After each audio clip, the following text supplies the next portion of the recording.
भारत की foreign policy में इस समय जो सबसे इम्पोर्टेंट और सबसे टफ क्वेश्चन है वो है चाइना का। पाकिस्तान अब भारत के लिए इतिहास बन गया है और हमारा अगला चैलेंज चाइना होने वाला है। चाइना ही वो कारण है जिसकी वजह से हमें अमेरिका के ऊपर निर्भर होना पड़ रहा है, क्योंकि दूसरी तरफ रशिया की चाइना के ऊपर निर्भरता लगातार बढ़ते जा रही है। इस समय इंडो पैसिफिक रीजन में चाइना को काउंटर करने के लिए मेजरली दो अलायंसेज हैं, एक क्वाड और एक ऑकस अलायंस। क्वाड में अमेरिका, भारत, ऑस्ट्रेलिया और जापान है, जबकि ऑकस में अमेरिका, ऑस्ट्रेलिया और ब्रिटेन है। स्टार्टिंग में जब ऑकस अलायंस नहीं बनी थी उस समय क्वाड को ही एशिया का नाटो कहा जा रहा था, यानी कि एशिया की मिलिट्री अलायंस। अब सोचने वाली बात है कि अगर चाइना को काउंटर करना ही मेन गोल है तो फिर इंडो पैसिफिक रीजन के लिए दो अलायंस बनाने का क्या मतलब है।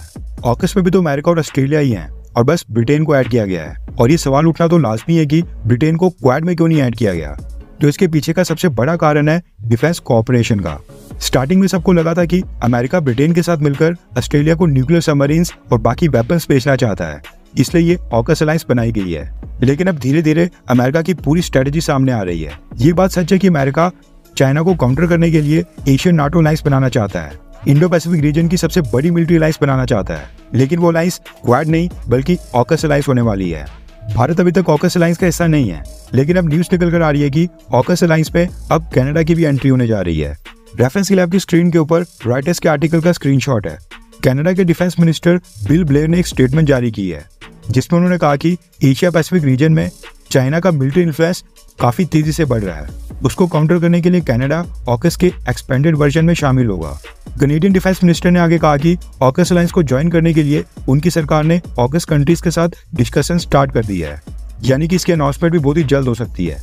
कनाडा की तरफ से कहा गया है कि चाइना के खिलाफ इस मिलिट्री अलायंस में मिलिट्री टेक्नोलॉजीज के साथ साथ आर्टिफिशियल इंटेलिजेंस और क्वांटम कंप्यूटिंग के ऊपर भी सभी देश आपस में कोऑपरेशन को और मजबूत करेंगे। कनेडियन डिफेंस मिनिस्टर ने यह भी रिवील किया कि जापान भी ऑकस अलायंस के साथ प्रोजेक्ट बेसिस के ऊपर जुड़ सकता है, यानी अगर जापान ऑकस का मेंबर नहीं बनता है तो एटलीस्ट ऑकस अलायंस के कुछ डिफेंस प्रोजेक्ट्स में प्रोजेक्ट स्पेसिफिक बेसिस के ऊपर जापान भी हिस्सा ले सकता है। उन्होंने आगे कहा कि मैं इस बारे में और नहीं बोलूंगा, लेकिन इसको लेकर मैं काफी ऑप्टिमिस्टिक हूँ कि जापान भी प्रोजेक्ट बेसिस के ऊपर ऑकस अलायंस में शामिल होगा। इसके साथ ही कनेडियन डिफेंस मिनिस्टर ने कहा कि वो चाइना को काउंटर करने के लिए एशिया पैसिफिक रीजन में एक मेजर रोल प्ले करने वाले हैं, और अगले साल कनाडा का डिफेंस बजट 27% तक बढ़ा दिया जाएगा और आगे 3 से 4 साल के अंदर कनाडा का डिफेंस बजट और कनाडा की डिफेंस स्पेंडिंग 3 गुना तक बढ़ा दी जाएगी। अब यहाँ पर देखा जाए तो कनाडा के डिफेंस मिनिस्टर ने ऑफिशियली खुद ही बता दिया है कि उनका देश ऑकस मिलिट्री अलायंस का हिस्सा बनने जा रहा है। लेकिन दो और देश हैं जिनके लिए अमेरिका चाहता है कि वो भी चाइना को काउंटर करने के लिए ऑकस मिलिट्री अलायंस का हिस्सा बने, यानी कि एशिया के नाटो का हिस्सा बने, और वो देश हैं जापान और साउथ कोरिया। न्यूज निकल कर आ रही है कि जापान और साउथ कोरिया के ऊपर ऑकस के साथ जुड़ने के लिए अमेरिका काफी जोर दे रहा है, और देखा जाए तो जापान और साउथ कोरिया ये दोनों ही चाइना से अपनी सिक्योरिटी के लिए अमेरिका के ऊपर काफी हद तक डिपेंडेंट है। अमेरिका के इन दोनों ही देशों में कई सारे मिलिट्री बेसिस हैं। साउथ कोरिया में तो यूएस आर्मी के 28,500 ट्रूप्स स्टेशनड हैं, और जापान में यूएस आर्मी के 55,000 ट्रूप्स वहां पर पहले से स्टेशनड है।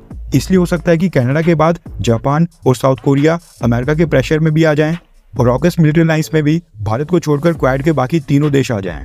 ऑकस अलायंस में बाकी और कई सारे देशों को जोड़ने के लिए अमेरिका डिफेंस टेक्नोलॉजी शेयर करने का लालच दे रहा है, और ऑकस के मेंबर्स को इसका काफी ज्यादा फायदा भी होने वाला है। ऐसे में इस पूरी सिचुएशन को देखकर आपको क्या लगता है कि अगर कनाडा के बाद जापान भी ऑकस मिलिट्री अलायंस का हिस्सा बनता है तो क्या भारत को ऑकस अलायंस ज्वाइन करनी चाहिए, हाँ या फिर ना? नीचे कमेंट करके अपनी राय जरूर बताएं।